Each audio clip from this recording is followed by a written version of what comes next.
l'incohérence avec Muriel Boll. Ouais, en fait, le juge, quand elle fait, c'est la première fois où elle va dire voilà, j'étais avec Bernard et qu'elle craque, quoi. Là, le juge aurait dû la garder ou l'interroger de suite.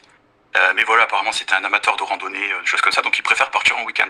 Et il dit aux gendarmes ramenez-la chez ses parents. Donc là, les gendarmes, ils comprennent bien que voilà, c'est un peu stratégiquement, c'est pas vraiment intelligent, mais ils sont obligés de le faire. Donc ils vont parler au père de Muriel, ils vont lui dire voilà, il faut garder ça secret, il faut en parler à personne. Le père lui va dire voilà, ma fille est honnête, si elle vous a dit ça, c'est que c'est vrai. Et finalement, on voit qu'elle a gardé le secret.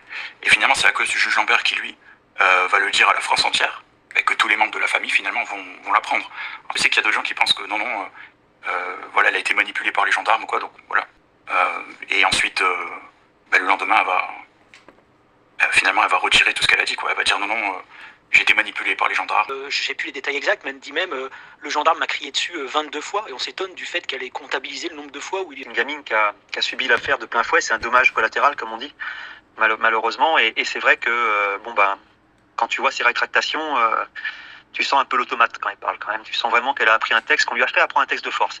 D'ailleurs, en 2019, elle a un de ses cousins qui aurait témoigné, qui aurait assisté à la rouste qu'elle aurait pris pour rectifier ses propos. Il va arriver avec quelque chose que personne n'a jamais dit, et surtout pas Muriel, c'est que Muriel lui aurait dit que Bernard avait remis l'enfant à 2 personnes. Et alors que c'est pas du tout ce que dit Muriel dans son audition. Elle a dit Bernard est parti avec l'enfant, il le tenait par la main, et je les ai vus disparaître en fait. Oui. Et quand Bernard est revenu, il était tout seul.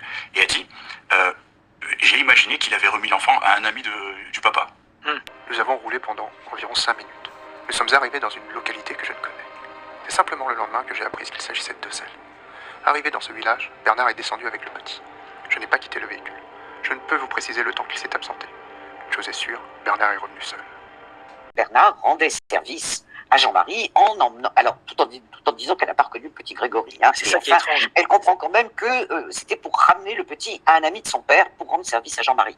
Peut-être qu'à un moment donné, bon, parce que quand elle dit qu'il ne changeait pas un mot dans la voiture avec Bernard, enfin c'est pas crédible. Le 7 novembre au matin, coup de théâtre. En apprenant l'arrestation de son beau-frère, Bernard, sur la base de ses déclarations, Muriel se rétracte. C'est pas l'aventure des Bernard. J'ai jamais été sur l'éponge, tout ça. Même quand ça a été noyé, j'ai jamais été là.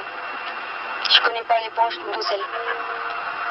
Mais c'est très très important, vous vous rendez compte de revenir sur votre témoignage maintenant. Le juge a sans doute dû vous montrer à quel point c'était important ce que vous disiez. Ils m'ont dit quand j'avais changé de machin là, que ce serait une complicité.